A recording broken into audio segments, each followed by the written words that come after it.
Next बच्चों अपन start करते हैं कन्फर्मेशन आइसोमर्स। देखो कन्फर्मेशंस क्या होते हैं बच्चों। कन्फर्मेशंस होते हैं जो सिग्मा बॉन्ड के अराउंड फ्री रोटेशन से बनते हैं। जो सिग्मा बॉन्ड के अराउंड फ्री रोटेशन से बनते हैं उन्हें हम बोलते हैं कन्फर्मेशन। तो different energy having state of molecule which arises due to free rotation of sigma bond are known as conformations. अब इसमें दो टर्म और आती है बच्चों। कन्फर्मर क्या होते हैं? कन्फर्मर होते हैं, कन्फर्मर आर लोअर एनर्जी या मिनिमम एनर्जी आइसोमर, जिन्हें हम कन्फर्मेशन आइसोमर्स भी बोल सकते हैं। अब कन्फर्मेशन आइसोमर्स जो होते हैं बच्चों वो लोअर एनर्जी या मिनिमम एनर्जी वालों को ही बोलते हैं। जब हम कन्फर्मेशन की स्टडी करते हैं तो एनर्जी मिनिमा से लेकर एनर्जी मैक्सिमा तक बच्चों हम स्टडी करते हैं। एनर्जी मिनिमा और मैक्सिमा के बीच में इनफाइनाइट कन्फर्मेशंस आते हैं, जिन्हें हम जो है कन्फर्मेशंस की डेफिनेशंस पढ़ने के बाद हम पढ़ेंगे। कन्फर्मेशन आइसोमर जो होते हैं बच्चों ट्रू आइसोमर नहीं होते हैं, क्योंकि सिग्मा बॉन्ड के अराउंड एक दूसरे में इंटर कन्वर्टेबल होते रहते हैं, इसीलिए हम इन्हें सेपरेट नहीं कर सकते, आइसोलेट नहीं कर सकते। तो conformation isomer are not true isomer, they are interconvertible and non isolable. इन्हें हम सेपरेट अलग नहीं कर सकते। अब बच्चों कुछ बेसिक डेफिनेशंस है जो हमें कन्फर्मेशंस में, पहले हमने पूरी डेफिनेशंस लिख ली है, फिर हम वन बाय वन करके कन्फर्मेशन आइसोमर्स को समझेंगे। डाइहेड्रल एंगल, ये डेफिनेशन आएगी डाइहेड्रल एंगल। बच्चों जो हम न्यूमैन प्रोजेक्शन फॉर्मूला बनाते हैं, जैसे मान लीजिए न्यूमैन प्रोजेक्शन फॉर्मूला मैंने बनाया, तो न्यूमैन प्रोजेक्शन फॉर्मूला में जो भी कोई दो ग्रुप होते हैं एडजेसेंट ग्रुप, उसके बीच जो एंगल होता है उसे हम बोलते हैं कौन सा एंगल? Dihedral angle. तो बच्चों इसकी definition, it is the angle between bonds of adjacent atom in Newman projection formula. अब आता है नेक्स्ट आता है हमारे पास स्ट्रेन। बच्चों तीन टाइप के मेनली स्ट्रेन होते हैं। फर्स्ट होता है टॉर्सनल स्ट्रेन, सेकंड होता है एंगल स्ट्रेन, थर्ड होता है वॉन डेर वाल्स स्ट्रेन। अब क्या होता है बच्चों? टॉर्सनल स्ट्रेन होता है bond pair repulsion. Torsional strain होता है बॉन्ड पेयर रिपल्शन को हम टॉर्सनल स्ट्रेन बोलते हैं। और बच्चों ये एक्लिप्स्ड कन्फर्मेशन में सबसे ज्यादा होता है। It is maximum in eclipsed conformation और मिनिमम होता है स्टेगर्ड कन्फर्मेशन में। अभी हम देखेंगे बच्चों कि कौन सा एक्लिप्स्ड होगा, कौन सा स्टेगर्ड होगा। ठीक है, तो अभी आपको ध्यान रखना चाहिए कि ये क्या होता है। टॉर्सनल स्ट्रेन होता है बॉन्ड पेयर रिपल्शन। जैसे आप लोगों ने 11th क्लास में वेस्पर थ्योरी पढ़ी होगी, तो वेस्पर थ्योरी के अकॉर्डिंग लोन पेयर रिपल्शन ज्यादा होता है, फिर होता है लोन पेयर बॉन्ड पेयर और होता है बॉन्ड पेयर। तो उस बॉन्ड पेयर रिपल्शन को एक नया नाम दिया गया है जिसे हम बोलते हैं टॉर्सनल स्ट्रेन। अब आता है हमारे पास बच्चों एंगल स्ट्रेन। तो एंगल स्ट्रेन होता है आइडियल बॉन्ड एंगल से जो डेविएशन होता है, आइडियल बॉन्ड एंगल से जो डेविएशन होता है उसे हम बोलते हैं एंगल स्ट्रेन, और ये साइक्लिक कंपाउंड में प्रेजेंट होता है। तो बच्चों any deviation of ideal bond angle is known as angle strain. It is present in cyclic compound. ये किस में प्रेजेंट होगा बच्चों? साइक्लिक कंपाउंड में ही एंगल स्ट्रेन प्रेजेंट होता है। एसाइक्लिक कंपाउंड में एंगल स्ट्रेन प्रेजेंट नहीं होता है। बच्चों एंगल स्ट्रेन हम देख रहे थे, तो देखो एंगल स्ट्रेन साइक्लिक कंपाउंड में होता है, जिसे इसमें ईच कार्बन एटम का हाइब्रिडेशन sp3 है। हर हाइब्रिडेशन के अकॉर्डिंग एक बॉन्ड एंगल होना चाहिए 109 डिग्री 28 मिनट्स। तो मतलब 109 मान लेते हैं हम, लेकिन इसकी ज्योमेट्री से बताओ एंगल कितना है? 60 डिग्री। तो इसमें आइडियल बॉन्ड एंगल से जो बॉन्ड एंगल है वह काफी कम है, इसलिए इसमें जो है बॉन्ड एंगल स्ट्रेन प्रेजेंट होगा। इसमें भी हाइब्रिडेशन sp3 109 होना चाहिए, लेकिन इसकी ज्योमेट्री से है कितना बेटा? 60। तो इसमें जो आइडियल बॉन्ड एंगल है, उस आइडियल बॉन्ड एंगल से जो एंगल है वो डेविएट कर रहा है। इसका मतलब क्या है? इसमें एंगल स्ट्रेन प्रेजेंट है। नेक्स्ट आता है बच्चों van der Waals strain. Van der Waals strain होता है it is destabilization of molecule which arises when one atom or group of atom approaches in van der Waals radius of another atom or group of atom. जब दो atom or group of atom जब बच्चों एक दूसरे के पास आते हैं, तो इन दोनों atom or group of atom की वॉन डेर वाल्स रेडियस एक दूसरे में एनरोच करती है। तो एनरोच करने पर जो उसमें रिपल्शन होता है, उस रिपल्शन को बोलते हैं हम एंगल स्ट्रेन। उस रिपल्शन को बोलते हैं बच्चों हम वॉन डेर वाल्स स्ट्रेन। जैसे बच्चों हम लोगों ने बाइफिनाइल देखा था। पहले बाइफिनाइल ऐसा प्लेनर था, तो इस वाले की वांडरवॉल रेडियस इस वाले की वांडरवॉल रेडियस में एनरोच करती थी। तो इस रिपल्शन को कम करने के लिए बाइफिनाइल जो है इस तरीके से घूम गया था, सिग्मा बॉन्ड के अराउंड फ्री रोटेशन हो गया था। तो जब भी दो बड़े atom or group of atom एक दूसरे के पास प्रेजेंट होते हैं तो उनकी एक की वांडरवॉल रेडियस दूसरे की वांडरवॉल रेडियस में एनरोच करती है। तो उस टाइम जो रिपल्शन फील होता है मॉलिक्यूल को, उसे हम बोलते हैं वांडरवॉल स्ट्रेन।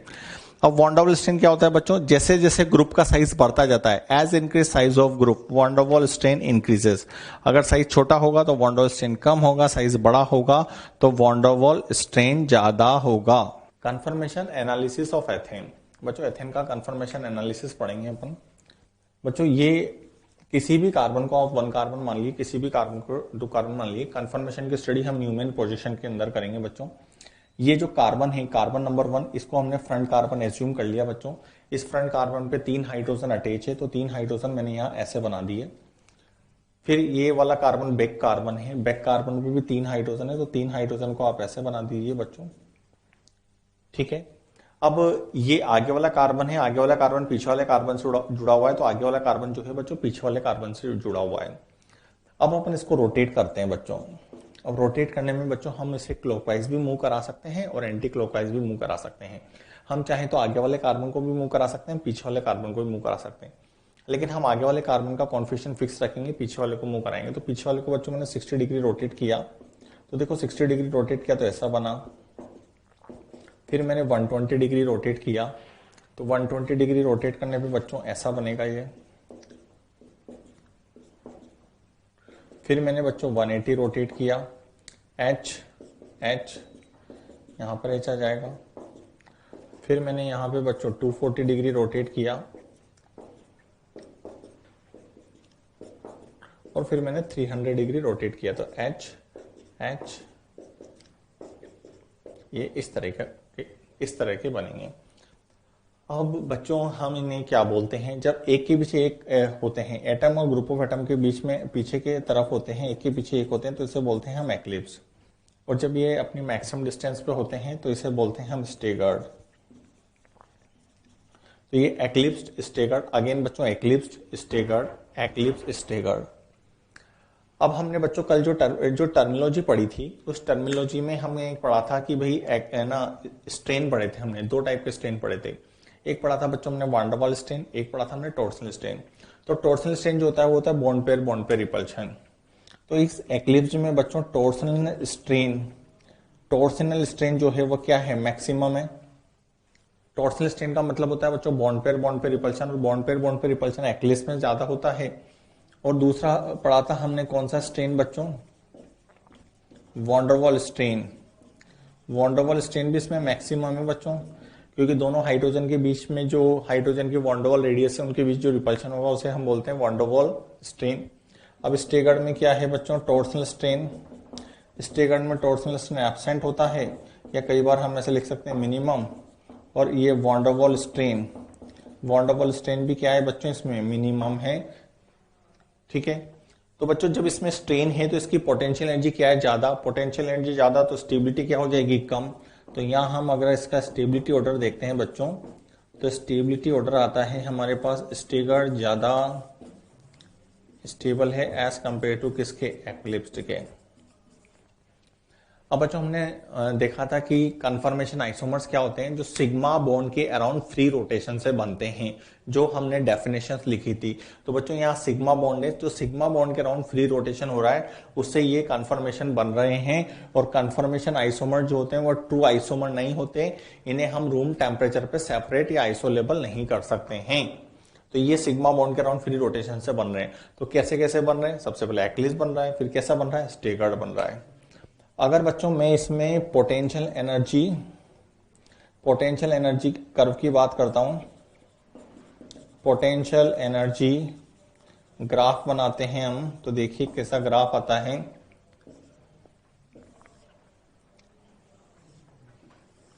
अब बच्चों ये ग्राफ में प्लॉट कर रहा हूं ऐसा, अभी मैं आपको इसको समझाऊंगा बच्चों कैसे आया ये ग्राफ। हमें क्या करना है बच्चों, ये ऊपर वाले सारे पीक डोटेट करके सेम कर लेने हैं, ये वाले पीक डोटेट करके हमें सेम कर लेने हैं। और ये नीचे वाले जो पीक हैं बच्चों, ये नीचे वाले पीक भी हमें बच्चों सेम कर लेने हैं। ठीक है, अब ये ग्राफ किसके बीच में बना हुआ बच्चों, ये पोटेंशियल एनर्जी, और ये जो है ना एक्स एक्स पे रखूंगा इसे बोलेंगे बच्चों हम डाइहेड्रल एंगल, इसे बोलूंगा डाइहेड्रल एंगल। डाइहेड्रल एंगल की कल हमने डेफिनेशन पढ़ी थी बच्चों, न्यूमैन प्रोजेक्शन के अंदर जो जो एडजेसेंट बॉन्ड होते हैं उनके बीच का एंगल, जैसे ये न्यूमैन प्रोजेक्शन है बच्चों, एडजेसेंट बॉन्ड के बीच का एंगल, इनके बीच का एंगल 60। फिर अगर मैं इसको फिक्स कर दूं, कलर्ड कर दूं हाइड्रोजन को, तो कलर्ड कर दूं तो कलर हाइड्रोजन आ जाएगा, तो ये एंगल आ जाएगा 120। इस हाइड्रोजन को कलर किया था तो ये एंगल आ जाएगा 180। तो अब हम देखते हैं जब पोटेंशियल एनर्जी जब डाइहेड्रल एंगल 0 था बच्चों तो पोटेंशियल एनर्जी मैक्सिमम थी, और जब डाइहेड्रल एंगल 60 हो गया तो पोटेंशियल एनर्जी क्या हो गई, कम हो गई। फिर डाइहेड्रल एंगल कितना हो गया बच्चों 120, फिर यहाँ पे 180, फिर यहाँ पे 240, यहाँ पे हो गया 300, और यहाँ पे हो गया क्या 360। थोड़ा सा इसको इधर कर लेते हैं, इसके नीचे वाली पर पीक पे आ जाएगा, ठीक है। तो ये इस तरीके से। अब बताइए हमें ने कन्फर्मेशन आइसोमर्स की डेफिनेशन ये पढ़ी थी कि जो एनर्जी मिनिमा पे मिलते हैं उन्हें कन्फर्मेशन आइसोमर बोलते हैं। तो कन्फर्मेशन आइसोमर्स कितने होंगे, एथेन के कन्फर्मेशन आइसोमर कितने बनेंगे 3, क्योंकि 3 पर ही इसकी मिनिमम एनर्जी पे मिल रहे हैं। जो मिनिमम एनर्जी पे मिलते हैं उन्हें बोलते हैं कन्फर्मेशन आइसोमर्स। अब एक और क्वेश्चन पूछा जाता है एथेन के कन्फर्मेशन कितने बनेंगे बच्चों, एथेन के कन्फर्मेशन कितने बनेंगे, किसी भी कंपाउंड के कन्फर्मेशन इनफाइनाइट बनते हैं। क्यों, क्योंकि कोई जरूरी नहीं है 60 डिग्री रोटेट करो, मैं चाहूं तो इसे 2 डिग्री रोटेट कर सकता हूं, 3 डिग्री रोटेट कर सकता हूं, 5 डिग्री रोटेट कर सकता हूं, 5.59 भी कर सकता हूं, 9.99 भी कर सकता हूं, कितना ही डिग्री रोटेट कर सकता हूं। लेकिन बच्चों जब हम कन्फर्मेशन पढ़ते हैं तो हम एनर्जी मिनिमा और एनर्जी मैक्सिमा की स्टडी करते हैं। इस एनर्जी मिनिमा और इस एनर्जी मैक्सिमा के बीच में इनफाइनाइट कन्फर्मेशन होते हैं। इन एनर्जी मिनिमा और एनर्जी मैक्सिमा के बीच में इनफाइनाइट कन्फर्मेशन होते हैं। इन कन्फर्मेशंस को जो इनके एनर्जी मिनिमा और मैक्सिमा के बीच में होते हैं उन्हें बोलते हैं skew conformation.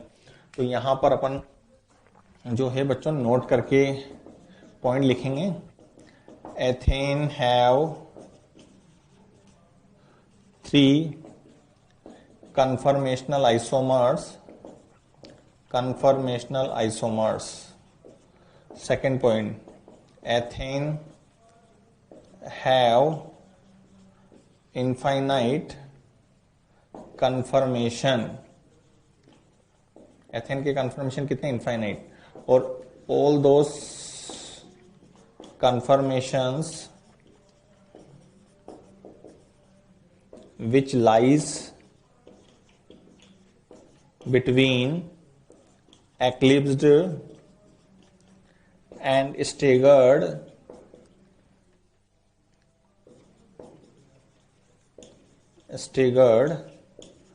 are called skew conformation. उनको नाम देते हैं स्क्यू कन्फर्मेशन। एक बात हो रही है बच्चों, जिसके 3 कन्फर्मेशन आइसोमर्स हैं इन तीनों की एनर्जी सेम है, जो तीनों की एनर्जी सेम है तो इसे बोलते हैं डीजनरेट। जिनकी भी सेम एनर्जी होती है उनको बोलते हैं degenerate. First point, ethane has 3 conformation isomer 1 2 3, infinite conformation. अब ये बच्चों ये स्टेगर्ड और एक्लिप्स, इसके बीच में जितने भी कन्फर्मेशन आएंगे उन्हें इनका एक स्पेशल नाम दिया गया है जिसे बोलते हैं हम स्क्यू कन्फर्मेशन। बच्चों next, conformation isomers of butane. देखो ब्यूटेन के कन्फर्मेशन की स्टडी हम C2 C3 के रेस्पेक्ट में करते हैं बच्चों, हम C1 C2 के रेस्पेक्ट में भी कर सकते हैं, लेकिन हम स्टडी उसके बीच में करते हैं जो मोर सिमेट्रिकल होता है।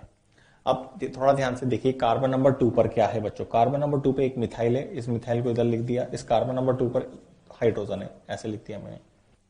अब देखिए कार्बन नंबर 3 पर, ये आगे वाला कार्बन हो गया, पीछे वाला कार्बन हो गया, तो पीछे वाले कार्बन पर भी एक मिथाइल है, तो ये CH3, ये H और ये H।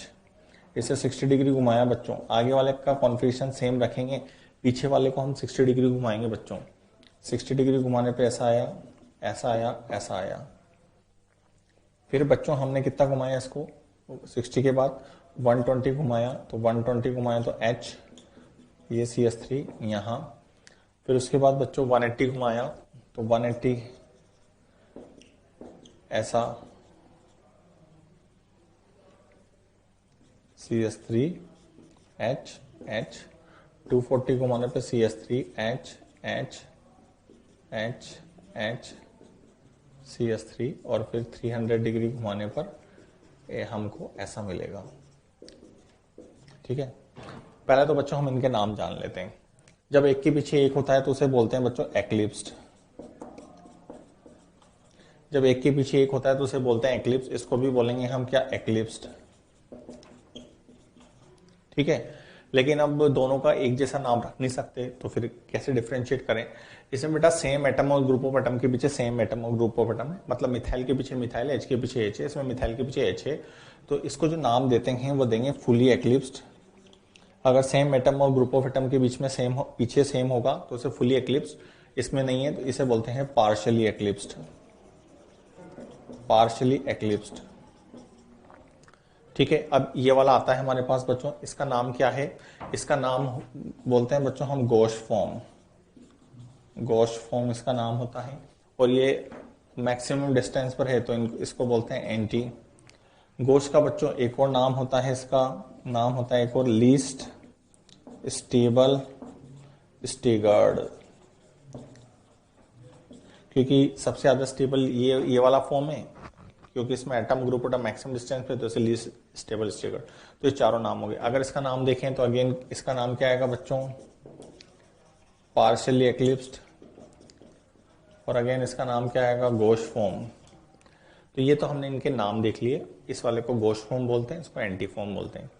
अब इसमें हम स्ट्रेन वगैरह की बात कर लेते हैं बच्चों। देखिए बच्चों, इस वाले में टॉर्सनल स्ट्रेन क्या है, मैक्सिमम है। इसमें वॉन डेर वाल स्ट्रेन भी क्या है बच्चों, मैक्सिमम है। टॉर्सनल स्ट्रेन भी मैक्सिमम है, वॉन डेर वाल स्ट्रेन भी क्या है, मैक्सिमम।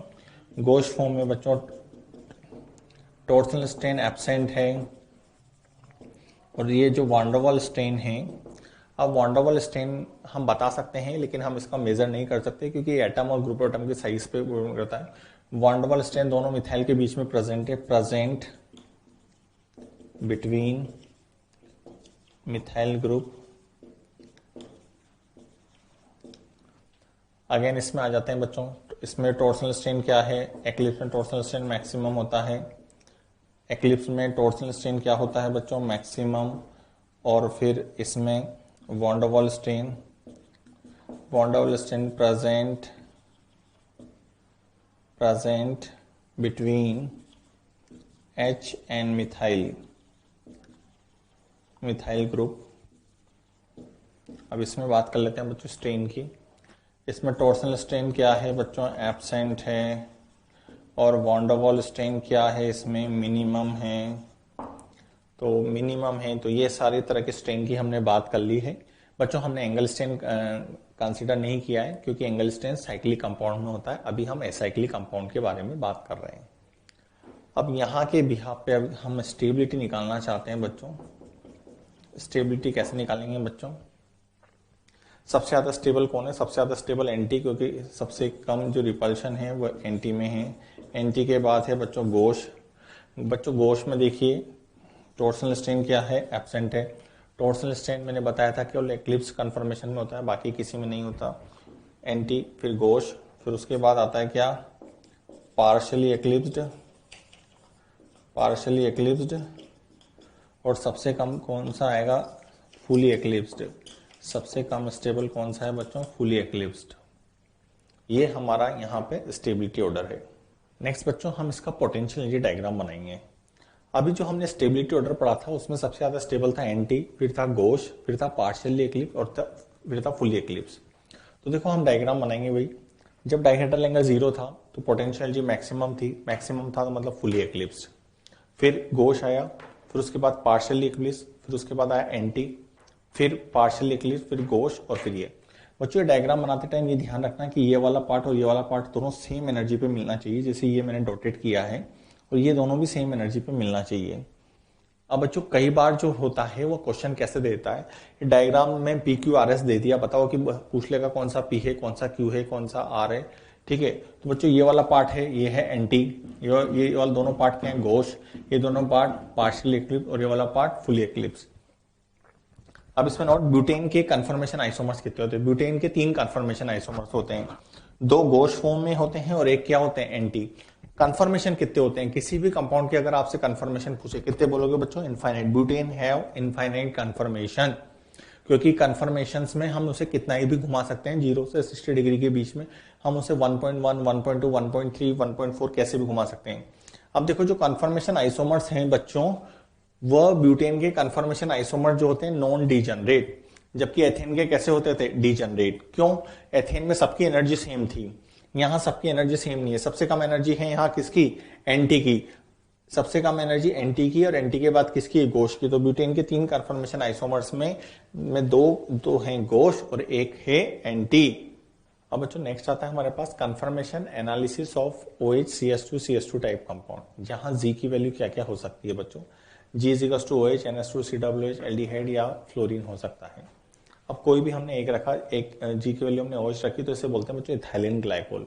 अब हम इथाइलिन ग्लाइकोल के कंफर्मेशन की स्टडी कर रहे हैं बच्चों। किसी भी कार्बन को आगे वाला कार्बन और किसी भी कार्बन को पीछे वाला कार्बन एज्यूम कर लीजिए।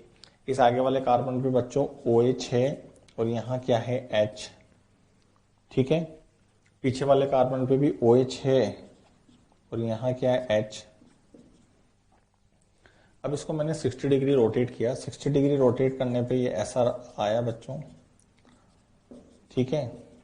और यहाँ आने के बीच में इसके बीच में एक बॉन्डिंग हो गई, एक तरह की बॉन्डिंग हो गई, जिस बॉन्डिंग को बोलते हैं हम हाइड्रोजन बॉन्डिंग।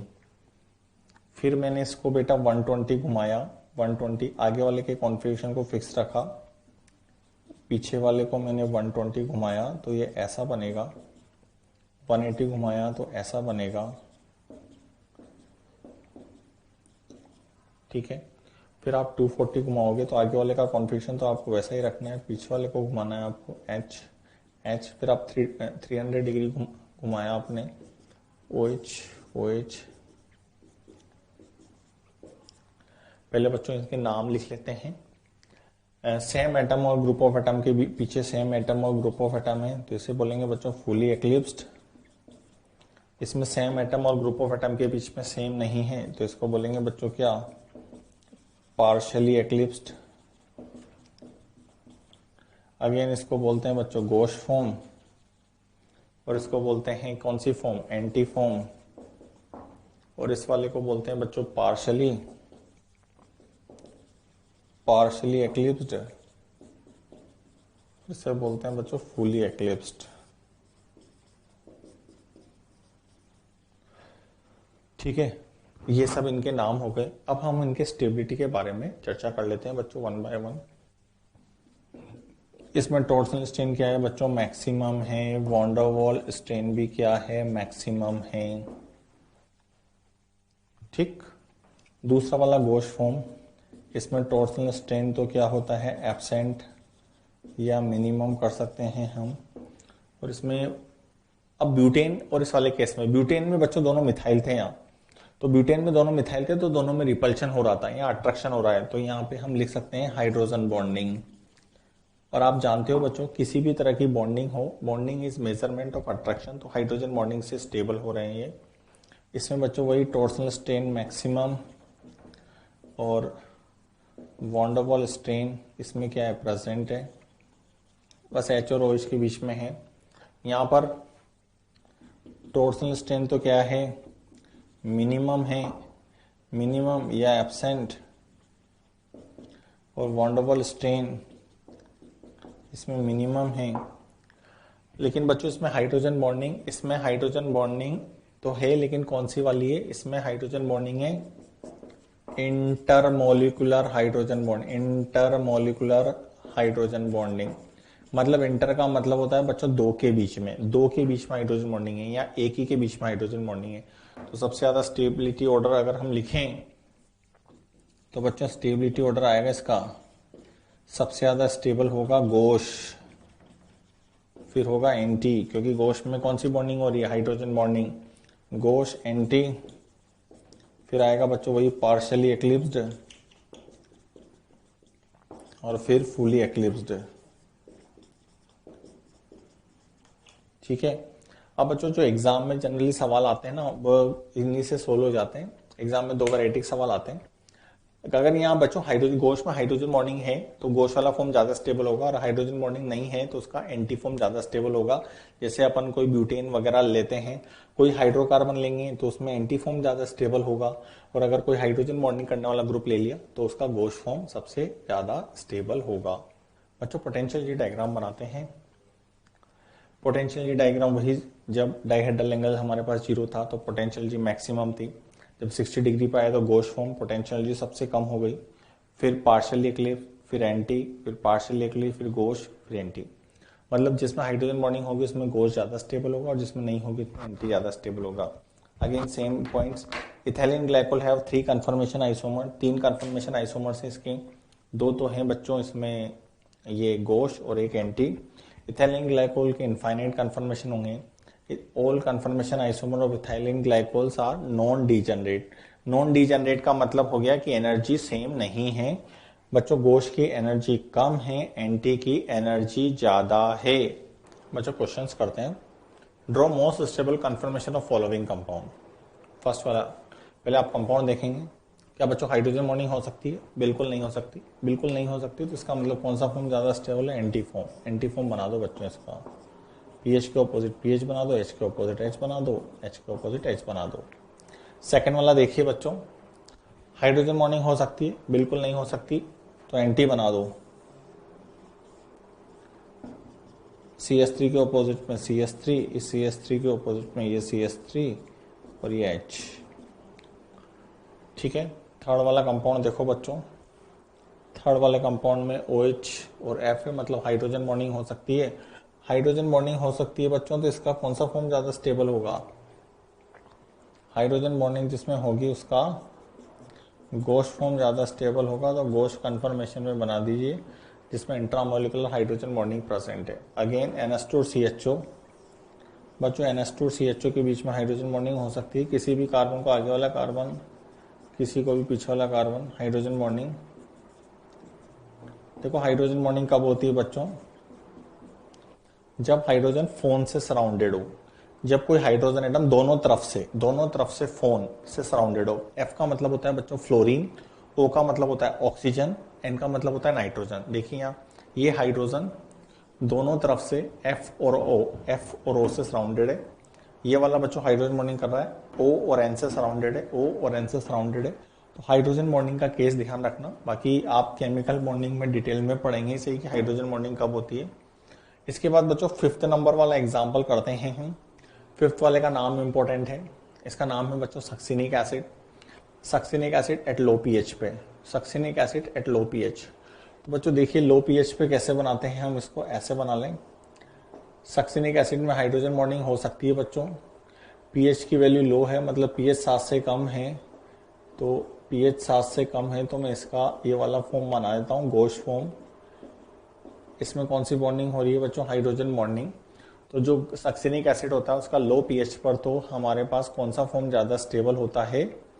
हमारे पास उसका जो है गोश फॉर्म ज्यादा स्टेबल होता है। अब हाई पीएच, अगर पीएच हाई है या पीएच 8 से ज्यादा है, तो बच्चों पीएच 8 से ज्यादा होते ही मीडियम कैसा हो गया? बेसिक। और एसिड और बेस रिएक्शन करके क्या बनाते हैं? सॉल्ट। एसिड और बेस रिएक्शन करके क्या बनाते हैं? सोल्ट। अगर पीएच की वैल्यू हाई पीएच है, हाई पीएच है मतलब बेसिक मीडियम है, बेसिक मीडियम है इसका मतलब है एसिड के साथ रिएक्शन करेगा, एसिड के साथ रिएक्शन करेगा तो मतलब ये एसिडिक हाइड्रोजन जो है वो नहीं रहेगा, एसिडिक हाइड्रोजन नहीं रहेगा, तो इसका मतलब है ये ऐसा बनेगा CO माइनस और ये CO minus H H H H। मतलब इसका कौन सा फॉर्म ज्यादा स्टेबल आएगा बच्चों? एंटी। जबकि इसका कौन सा फॉर्म ज्यादा स्टेबल आया था? इसका आया था गोश फॉर्म ज्यादा स्टेबल आया है, इसका एंटी फॉर्म ज्यादा स्टेबल आया है। तो ये एक इंपॉर्टेंट कंपाउंड है। कई बार बच्चों इससे रिलेटेड क्वेश्चन लैंग्वेज में आ जाता है। कैसे आता है question? Eight low pH Gauss form of succinic acid is more stable while at high pH anti form is more stable. क्या बच्चों ये करेक्ट स्टेटमेंट है? हाँ बिल्कुल करेक्ट स्टेटमेंट है, क्योंकि लो पीएच पर जो है हाइड्रोजन बॉन्डिंग होगी और हाई पीएच पे एसिड बेस रिएक्शन हो जाने की वजह से हाइड्रोजन बॉन्डिंग नहीं होगी, सोल्ट बन जाएगा, इसलिए इसका एंटी फॉर्म ज्यादा स्टेबल होगा। बच्चों डाइपोल मोमेंट कैलकुलेशंस देखो, डाइपोल मोमेंट कैलकुलेशंस में होता है mu is equal to summation of mu i into x i. बच्चों समेशन का मतलब होता है सभी तरह का सम। तो इस सभी तरह के सम में बच्चों हमने mu is equal to mu gauche और x gauche plus mu A into x A. ठीक है, अब इसमें बच्चों हमने पार्शियली एक्लिप्स और फुली एक्लिप्स क्यों नहीं लिया, क्योंकि पार्शियली एक्लिप्स और फुली एक्लिप्स की कंसंट्रेशन बहुत कम होती है, इसलिए हम उसे नेग्लेक्ट कर देते हैं। तो बच्चों यहाँ मैंने नोट में लिखा था concentration of partial eclipse and fully eclipse is very small, so we neglect it, तो हम उसे नेग्लेक्ट कर देते हैं। तो बच्चों यहाँ पे जी का मतलब होता है ना, म्यू का मतलब होता है ऑब्जर्व डाइपोल मोमेंट, जी का मतलब होता है dipole moment of gauche form, mu A का मतलब है dipole moment of anti form. अब एंटी फॉर्म का डाइपोल मोमेंट क्या होगा बच्चों, डाइपोल मोमेंट एक वेक्टर क्वांटिटी होती है, वेक्टर क्वांटिटी होती है और एंटी में दोनों ग्रुप ऑपोजिट में होते हैं, एंटी में दोनों ग्रुप ऑपोजिट में होते हैं। जैसे बच्चों ये है एंटी जी और जी, तो दोनों की एक दूसरे के डाइपोल मोमेंट को कैंसिल कर देंगे क्योंकि ये वेक्टर क्वांटिटी है, और अगर दो वेक्टर 180 पे होते हैं तो उनका रिजल्टेंट 0 आता है। एक्स का मतलब है मोल फ्रैक्शन ऑफ गॉस फॉर्म और एक्स का मतलब है मोल फ्रैक्शन ऑफ एंटी फॉर्म। आपने फिजिकल में पढ़ा होगा कि भाई मोल फ्रैक्शन का जो सम होता है बच्चों, मोल फ्रैक्शन का जो सम होता है वो कितना होता है, 1 होता है मोल फ्रैक्शन का सम। वही the concentration partial eclipse full eclipse very small, so we neglect it. इसके बाद एक सवाल करते हैं बच्चों, क्वेश्चंस करते हैं। The observed dipole moment of 1,2-डाइक्लोरोएथेन इज 4 dBi। डाइपोल मोमेंट की जो यूनिट होती है बच्चों वो होती है dBi। If the mole fraction of anti form का मुझे मोल फ्रैक्शन दे रखा है 0.52, then calculate dipole moment of gauche form. तो देखिए इसको सॉल्व करते हैं। सबसे पहले फॉर्मूला लिखते हैं म्यू जी एक्स जी प्लस म्यू ए एक्स ए। म्यू ऑब्जर्व डाइपोल मोमेंट आपको दे रखा है बच्चों 4.0, म्यू जी आपको निकालना है। अब आपको बच्चों ये दे रखा है एंटी का दे रखा है, तो मोल फ्रैक्शन का सम कितना होता है 1, तो 1 होता है तो इसको माइनस कर लेंगे, तो 1 में से माइनस करेंगे तो ये आएगा 0.48 प्लस एंटी का डाइपोल मोमेंट क्या होता है बच्चों 0 इंटू 0.52, तो यहाँ पे आ जाएगा बच्चों 4 equals to mu G into 0.48 और म्यू जी इजिकल्स टू आ जाएगा बच्चों 400/48, तो यहाँ 12 बार कट जाएगा बच्चों। और भी अपन इसे सिंप्लीफाई कर सकते हैं, इसको अपन किससे काट सकते हैं बच्चों, 4 से ये 3 टाइम्स कट जाएगा, ये 25 टाइम्स कट जाएगा, तो ये आंसर आएगा अपना 25/3। इसको आगे अगर पॉइंट में आंसर दिया हो तो हम आगे सोल्व कर लेंगे, नहीं तो ये हमारा आंसर हो जाएगा बच्चों। इस तरीके से हम इसके डाइपोल मोमेंट कैलकुलेशन के सवाल करते हैं। क्वेश्चन करते हैं बच्चों, द न्यूमेन पोजीशन ऑफ 2,2-डाइमिथाइल ब्यूटेन, 2,2-डाइमिथाइल ब्यूटेन का है, तो इसमें एक्स और वाई आपको बताने हैं बच्चों कि एक्स एंड वाई इसमें क्या होंगे। 4 ऑप्शन आपके पास है, आप एक एक ऑप्शन का ऑप्शन चेक करेंगे और आंसर करेंगे। तो देखो बच्चों क्या होगा, आगे वाले कार्बन को मैं ऐसे लिख लेता हूँ CS2X, C CS3, CS3 और Y। ठीक है, ये मैंने आगे वाले कार्बन को ऐसे लिख लिया कि भाई बच्चों आगे वाला कार्बन पे CS2X है और पीछे वाले कार्बन पे Y और CS3 है। अब देखो फर्स्ट ऑप्शन ए ऑप्शन रखते हैं, अगर मैंने इसकी वैल्यू H रखी बेटा, H रखी और इसकी वैल्यू ऐसे रखी CS2 CS3, 1 2 3 4, कितने कार्बन की चेन है 4, 2 2 पे सब्स्टिट्यूट 2,2-डाइमिथाइल ब्यूटेन, आंसर। ठीक, बी ऑप्शन से चेक करते हैं बच्चों इसी को, ये ए ऑप्शन से चेक किया था, बी ऑप्शन से चेक करते हैं, वही CS2 H रखा, यहाँ C CS3 CS3 CS3। अब इसमें पेरेंट चेन कितने की 1 2 3 कार्बन की पेरेंट चेन है, जबकि यहाँ पेरेंट चेन 4 कार्बन क्यों नहीं चाहिए, इसका मतलब ये वाला आंसर नहीं होगा, बी वाला आंसर। इसके बाद आते हैं बच्चों सी ऑप्शन को अगेन चेक करते हैं बच्चों, इसकी वैल्यू H, इसकी वैल्यू तो X की वैल्यू है H, X की वैल्यू CS3 और यहाँ भी CS3, 1 2 3 4, 4 की पेरेंट चेन 2 2 पे सब्स्टिट्यूटेंट 2,2-डाइमिथाइल, तो इसका मतलब बच्चों ये वाला भी आंसर होगा। इसके बाद डी ऑप्शन को चेक करते हैं बच्चों, HH होना चाहिए, CS2 C CS3 यहाँ H, 3 कार्बन की पेरेंट चेन है 1 2 3 की पेरेंट चेन है, इसलिए ये वाला भी आंसर नहीं होगा। तो जो करेक्ट आंसर है वह है ए और C, correct answer is 1 A and C।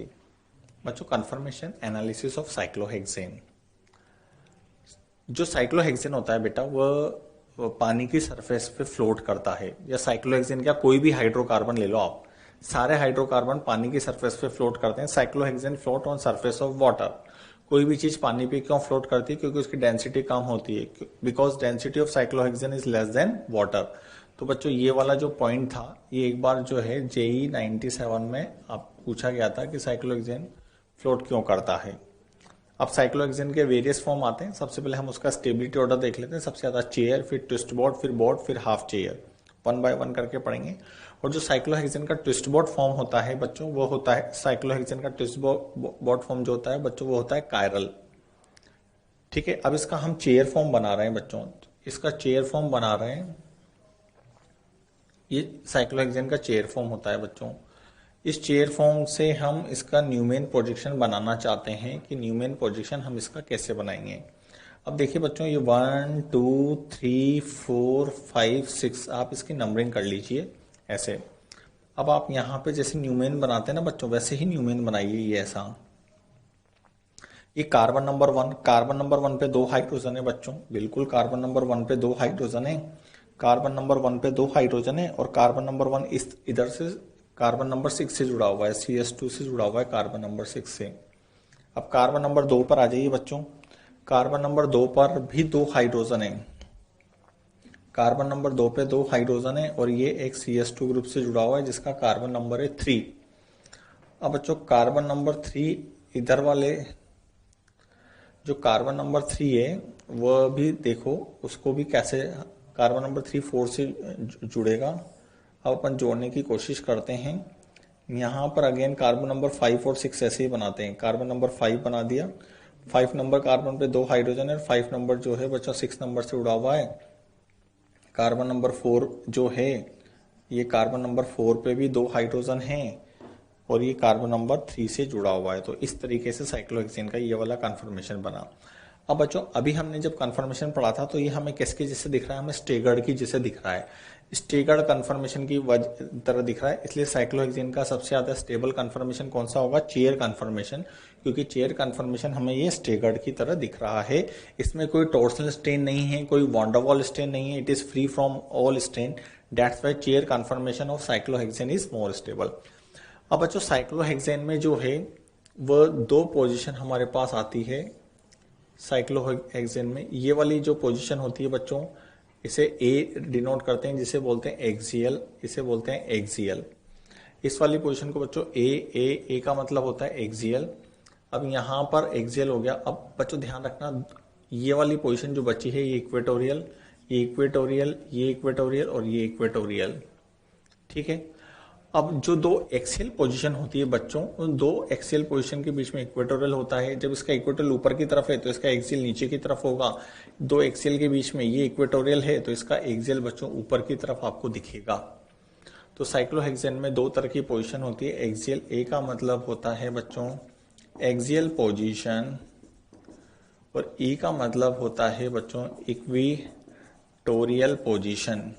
तो साइक्लोहेक्सेन में 2 पोजीशन आती है, ए एक्सियल और सेकंड आती है इक्वेटोरियल पोजीशन। नेक्स्ट आता है बच्चों बोट फॉर्म। साइक्लोहेक्सेन का ये बोट फॉर्म है।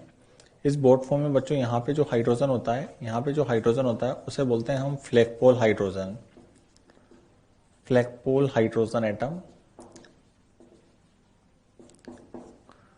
अब बच्चों इसका भी हम वो बनाते हैं न्यूमेन प्रोजेक्शन 1 2 3 4 5 6।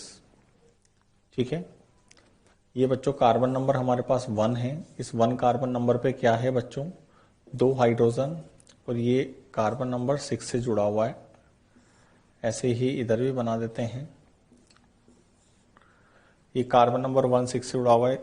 ठीक है, अब इसमें कार्बन नंबर 2, कार्बन नंबर 2 पे क्या है बच्चों? कार्बन नंबर 2 पे भी 2 हाइड्रोजन है और ये यहाँ पे ये भी CS2 ग्रुप से अटैच है। तो बच्चों इसको मैं ऐसे रिप्रेजेंट कर सकता हूं, ऐसे और ये ऐसे। यहाँ पे ये हाइड्रोजन, ये हाइड्रोजन। अब ये कार्बन नंबर बच्चों, ये वाला कार्बन तो हो गया 6 नंबर और ये वाला कार्बन हो गया 3 नंबर। अब 4 और 5 के रेस्पेक्ट में ये कार्बन नंबर 5 है, जो कार्बन नंबर 5 6 से उड़ा हुआ है, जिसपे 2 हाइड्रोजन है। ये कार्बन नंबर 4 है जिसपे 2 H है और ये कार्बन नंबर 3 से अटैच है। तो अगर हम देखेंगे तो ये कौन सा कन्फर्मेशन हो गया बच्चों? एक्लिप्स कन्फर्मेशन हो गया। तो दिस एक्लिप्स कन्फर्मेशन और then flagpole hydrogen makes boat form less stable. इस वजह से साइक्लोहेक्सेन का जो है बोट फॉर्म जो होता है वो कम स्टेबल होता है, क्योंकि इसमें एक्लिप्स कन्फर्मेशन है, इसमें टॉर्सल स्ट्रेन है, वांडावाल स्ट्रेन है, साथ में फ्लैगपोल जो हाइड्रोजन है उनके बीच में भी इंट्रैक्शन होने से। अब आता है हमारे पास बच्चों मोनो सब्स्टिट्यूटेड साइक्लोहेक्सेन।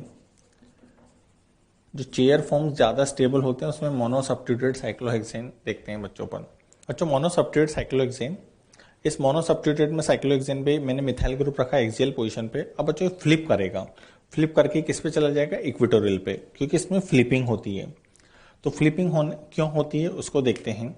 ये मेरे पास मिथाइल ग्रुप एक्सियल पोजीशन पे बच्चों, 1 2 3 पोजीशन पे भी बच्चों एक्सियल हाइड्रोजन यहाँ होगा, यहाँ होगा।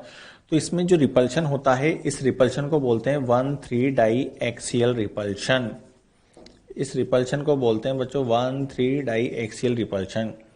तो इस रिपल्शन को अवॉइड करने के लिए ये साइक्लोहेक्सेन फ्लिप करके अपना जो एक्सियल वाला ग्रुप है वो इक्वेटोरियल पे चला जाता है। अब इक्वेटोरियल पोजीशन पे कोई किसी तरह का रिपल्शन नहीं होता है। इसका मतलब क्या हुआ बच्चों, अगर साइक्लोहेक्सेन पे कोई ग्रुप है तो वह कौन सी पोजीशन ऑक्यूपाई करना चाहता है, वह इक्वेटोरियल पोजीशन ऑक्यूपाई करना चाहता है। एक्सियल पोजीशन पे 1,3 डाई एक्सियल रिपल्शन होता है। इन दोनों H की वॉन्डरवॉल रेडियस इस मिथाइल की वॉन्डरवॉल रेडियस में एनरोच करती है, जिससे इसमें रिपल्शन होता है। दैट्स वाई इसका एक्सियल कन्फर्मेशन कम स्टेबल होता है, इक्वेटोरियल कन्फर्मेशन ज्यादा स्टेबल होता है। तो अगर बच्चों इसका मैं एक्सपेरिमेंटल वैल्यू देखता हूं तो ये 95% ये रहता है और 5% जो है वे लाई करता है। तो इस रिएक्शन का इक्विलिब्रियम जो है बच्चों फॉरवर्ड डायरेक्शन में ट्रांसफर होगा, क्योंकि फॉरवर्ड डायरेक्शन में इसकी कॉन्सेंट्रेशन ज्यादा है, तो इसका के इक्विलिब्रियम ग्रेटर देन 1 होगा। मोनो सब्स्टिट्यूटेड के बाद बच्चों आता है di substituted cyclohexane. Di substituted cyclohexane, अब देखो बच्चों डाई सब्स्टिट्यूटेड साइक्लोहेक्सेन में वही मिथाइल की बात कर लेते हैं। डाई सब्स्टिट्यूटेड कोई भी बना दो, हम मिथाइल वाला बनाते थे 1,2 डाई मिथाइल। बच्चों ये मैंने दोनों मिथाइल बना दिए, दोनों मिथाइल एक्सियल पे रखे। फर्स्ट ए, सेकेंड आता है बच्चों एक कॉम्बिनेशन ये हो सकता है कि ये वाला मिथाइल और ये वाला मिथाइल ऐसे रखा सेकेंड, जिसे बोलेंगे बच्चों हम ए, एक एक्सियल पे एक इक्वेटोरियल पे। और इसके बाद बच्चों आता है हमारे पास ये मिथाइल और ये मिथाइल, ये मिथाइल और ये मिथाइल। इसका मतलब होता है थर्ड आता है, ये आता है ई, मतलब इक्वेटोरियल पे। अभी हमने बच्चों सीखा था कि साइक्लोहेक्सेन पर कोई ग्रुप प्रेजेंट है तो वह कौन सी पोजीशन ऑक्यूपाई करेगा, इक्वेटोरियल पोजीशन। तो बच्चों इसका स्टेबिलिटी ऑर्डर हम जानना चाहते हैं कि भाई सबसे ज्यादा स्टेबल कौन सा होगा। तो इसका स्टेबिलिटी ऑर्डर अगर मैं लिखता हूं बच्चों, स्टेबिलिटी ऑर्डर, तो सबसे ज्यादा स्टेबल होगा इसमें थर्ड, क्योंकि इसमें इक्वेटोरियल पे प्रेजेंट है। फिर होगा सेकंड, सबसे कम होगा फर्स्ट, क्योंकि फर्स्ट में दोनों ग्रुप जो हैं बच्चों वह एक्सियल पोजीशन पर हैं। एक्सियल पोजीशन पर होने की वजह से इसमें 1,3 डाई एक्सियल रिपल्शन लगेगा, इसलिए इसका एक्सियल कन्फर्मेशन कम स्टेबल होता है। अब बच्चों इसी में ही हम एक और चीज सीखना चाहते हैं, सिस्ट्रांस। ये सिस्ट्रांस कैसे होंगे, तो सिस्ट्रांस के लिए अपन यहां एक नोट लिख लेते हैं बच्चों। अगर दोनों अप जा रहे हैं या दोनों डाउन डाउन जा रहे हैं, दोनों अप जा रहे हैं या दोनों डाउन डाउन जा रहे हैं, तो इसको बोलेंगे बच्चों हम सिस।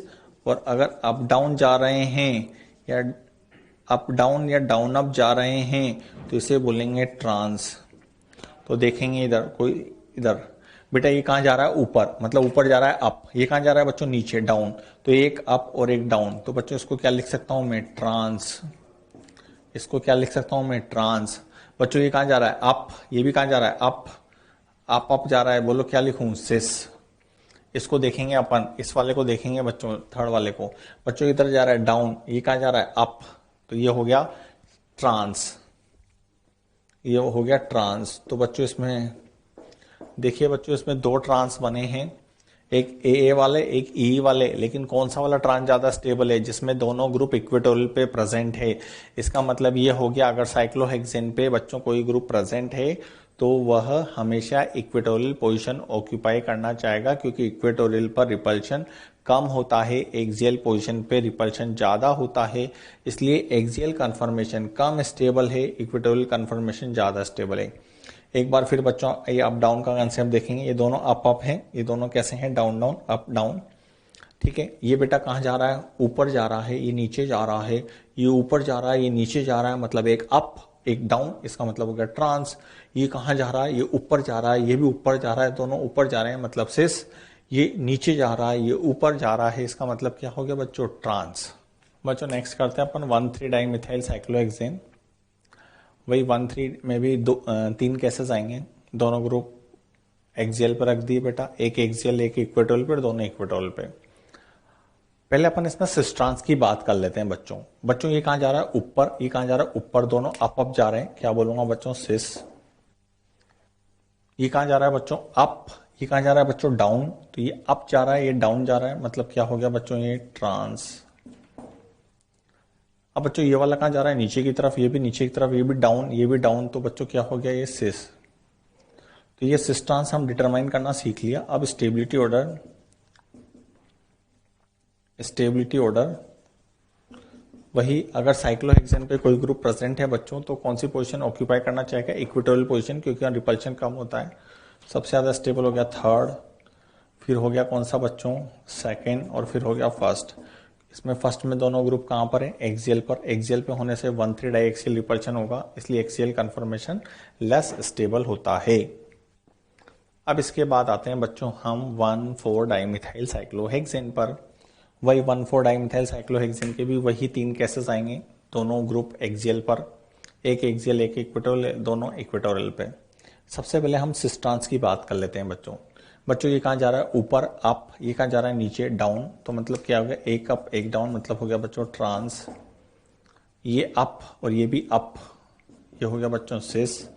ये डाउन, ये अप, ये क्या हो गया बच्चों, ट्रांस। ठीक है, अब हम इसके बाद स्टेबिलिटी ऑर्डर की बात कर लेते हैं कि भाई स्टेबिलिटी ऑर्डर किसका ज्यादा है। स्टेबिलिटी ऑर्डर में बात करें तो साइक्लोहेक्सेन पे कोई भी ग्रुप होता है तो वो इक्वेटोरियल पे बैठना चाहता है, तो थर्ड, फिर सेकेंड, फिर फर्स्ट, क्योंकि एक्सियल पोजीशन पे जो है बच्चों 1,3 डाइएक्सियल रिपल्शन होता है। इस 1,3 डाइएक्सियल रिपल्शन की वजह से एक्सियल कन्फर्मेशन लेस स्टेबल होता है, इक्वेटोरियल कन्फर्मेशन ज्यादा स्टेबल होता है। नेक्स्ट आता है बच्चों साइक्लोहेक्सेन 1,3 डाइगोल। अगेन इसमें तीन कंडीशन है, दोनों ग्रुप को एक्सियल पे रख लिया, एक एक्सियल एक इक्वेटोरियल। इसको लिख लेते हैं बच्चों अपन एक्सियल एक्सियल एक्सियल इक्वेटोरियल, और ये यहाँ पे आ जाता है क्या, equatorial equatorial. Cis trans find out कर लेते हैं बच्चों। कहाँ जा रहा है बच्चों, ऊपर ऊपर, दोनों जा रहे हैं अप अप, क्या बोलेंगे, सिस। इसमें ये अप, इसमें नीचे डाउन, तो बोले क्या बोले बच्चों, ट्रांस। ये भी डाउन ये भी डाउन, तो इसे बोलेंगे सिस। अब स्टेबिलिटी ऑर्डर फाइंड आउट कर लेते हैं बच्चों। स्टेबिलिटी ऑर्डर में सबसे ज्यादा स्टेबल कौन सा होगा, देखते हैं बच्चों। यहां पहले तो रिपल्शन हो रहा था, 1,3 डाइएक्सियल रिपल्शन हो रहा था, पहले रिपल्शन हो रहा था, लेकिन अब अट्रैक्शन फोर्स लग रहा है, क्योंकि हाइड्रोजन बॉन्डिंग लग रही है। हाइड्रोजन बॉन्डिंग लगने की वजह से एक्सियल कन्फर्मेशन सबसे ज्यादा स्टेबल हो गया फर्स्ट।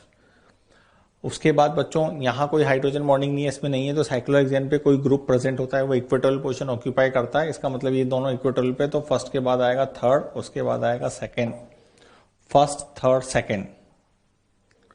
ठीक, उसके बाद 6 नंबर आता है बच्चों साइक्लोहेक्सेन 1,4 डाइओल। साइक्लोहेक्सेन 1,4 डाइओल का बोट फॉर्म सबसे ज्यादा स्टेबल होता है, क्योंकि यहाँ जो ये फ्लैगपोल हाइड्रोजन जो होते हैं उसमें जो फ्लैगपोल रिपल्शन होता था उसकी जगह पे अट्रैक्शन हो रहा है, इसलिए साइक्लोहेक्सेन 1,4 डाइओल का जो है वह बोट फॉर्म सबसे ज्यादा स्टेबल होता है, चेयर फॉर्म से भी ज्यादा स्टेबल। उसके बाद बच्चों एक क्वेश्चंस करते हैं, इस तरह के क्वेश्चंस पूछे जाते हैं। ये यहाँ पे एक ग्रुप है टर्शी ब्यूटाइल ग्रुप या मिथाइल ग्रुप। बच्चों ये इक्वेटोरियल पोजीशन पर है, ये एक्सियल पोजीशन पर है। फ्लिपिंग होने से मैंने क्या बोला था, एक्सियल ग्रुप कहाँ चला जाता है, इक्वेटोरियल पर, इक्वेटोरियल एक्सियल पे। तो ये पहले इक्वेटोरियल पे था तो एक्सियल पे चला गया, एक्सियल पे था तो इक्वेटोरियल पे चला गया। अब इसके लिए पूछा है द के equilibrium of above reaction. 4 option आपके सामने हैं, अब आपको आंसर करना है। देखिए बच्चों पहले हम स्टेबिलिटी देखते हैं कि हमने जो सीखा था कि साइक्लोहेक्सेन पे कोई ग्रुप होता है तो वो इक्वेटोरियल पोजीशन को ऑक्यूपाई करता है क्योंकि वहाँ रिपल्शन कम होता है। इसमें इन दोनों में बड़ा ग्रुप ये वाला है, ये बड़ा ग्रुप इक्वेटोरियल पोजीशन पर है, इसमें बड़ा ग्रुप इक्वेटोरियल पोजीशन पर है, इसमें बड़ा ग्रुप एक्सियल पोजीशन पर है। तो एक्सियल पोजीशन में होने से रिपल्शन ज्यादा होगा, इक्वेटोरियल पोजीशन पर होने से रिपल्शन कम होगा। इसका मतलब ये ज्यादा स्टेबल है और ये रिएक्टेंट ज्यादा स्टेबल है, प्रोडक्ट कम स्टेबल है, तो के इक्विलिब्रियम जो होगा बच्चों वो आएगा <1, क्योंकि आपने जब केमिकल इक्विलिब्रियम पढ़ा होगा तो उसमें इक्विलिब्रियम कांस्टेंट आप ऐसे निकालते हैं प्रोडक्ट की कंसंट्रेशन अपॉन रिएक्टेंट की कंसंट्रेशन। सिंस प्रोडक्ट की कंसंट्रेशन कम आएगी क्योंकि प्रोडक्ट कम स्टेबल है, रिएक्टेंट की कंसंट्रेशन ज्यादा आएगी क्योंकि ज्यादा स्टेबल है, तो इसकी वैल्यू के इक्विलिब्रियम आएगा बच्चों <1।